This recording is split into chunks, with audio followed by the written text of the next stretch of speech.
125 మానవ వనరుల అభివృద్ధి శాఖ మంత్రి గారు. అధ్యక్ష, మొదటి ప్రశ్నకి సమాధానం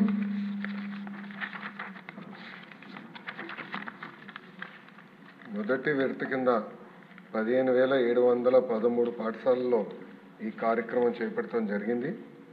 కానీ మొదటి విడత పూర్తి చేసడానికి ఇంకొక 881,39,00,000 రూపాయలు అవసరం ఉంది. రెండో విడత కింద 22,311 పాఠశాలలో పనులు చేపట్టడం జరిగింది.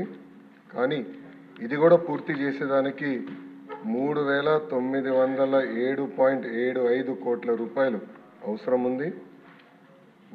మూడో విడత కింద 14,845 పాఠశాలల్లో ఎలాంటి పనులు ప్రారంభించలేదు. ఆ పాఠశాలలో ఈ కార్యక్రమం పూర్తి చేసేదానికి 3,088 కోట్ల రూపాయలు అవసరం ఉంది. రెండో ప్రశ్న వివరాలు.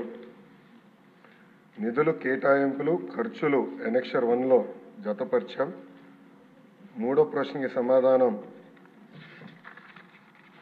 గత ప్రభుత్వం 900 కోట్ల రూపాయలు పెండింగ్ బిల్స్ పెట్టడం జరిగింది.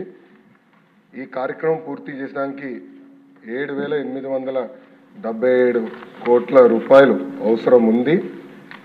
గత ప్రభుత్వం ఈ కార్యక్రమంలో చేపట్టిన ప్రభుత్వ పాఠశాలల్లో 72,117 విద్యార్థులు సంఖ్య తగ్గుతాం కూడా జరిగింది.